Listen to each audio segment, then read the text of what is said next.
How's it going, everybody? So the patch arrived this Thursday, and within the patch note there was one line that was really interesting. They optimized the attack UI feedback so it appears as soon as possible. Some people were hoping that this addresses some of the issues we currently have with sped up attacks, but unfortunately those are still here. So I did investigate a little, and my initial suspicion was that they intended to make the attack animation and its attack indicator as congruent as possible. So I recorded some clips before the patch hit to test this. I looked at a lot of different moves, but in the end I decided to use a flicker zone as it best showcases it. First of all, I still see people that advise others to look at the animation to react to flickers. I've said this in a previous video already that it's horseshit advice, but I never bothered to actually show it. So here we go, a side-by-side comparison of a flicker zone and a normal zone.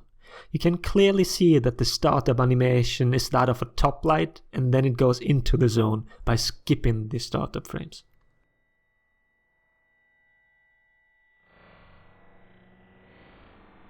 And here's another side-by-side comparison of a top light and a flicker zone. You can see it's the exact same startup animation. But back to the actual point that I wanted to make. You can clearly see that indicator and animation, at least to a certain extent, match each other pretty well. And especially now that we no longer have the flicker issue, we can limit our analysis to normal attacks.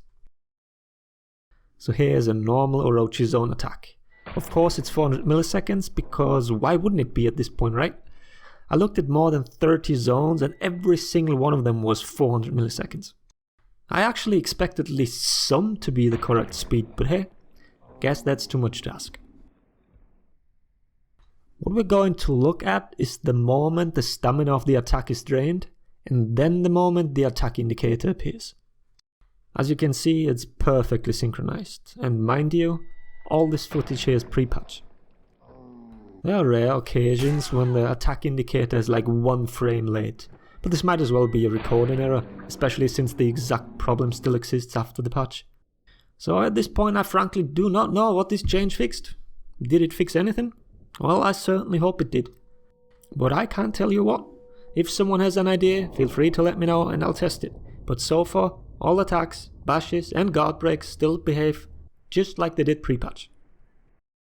I went through old clips of actual matches and it's still exactly the same. No matter whether the attack is sped up or comes out as fast as it's supposed to, the animation matches the indicator. I'd be happy if someone explained to me what this change did.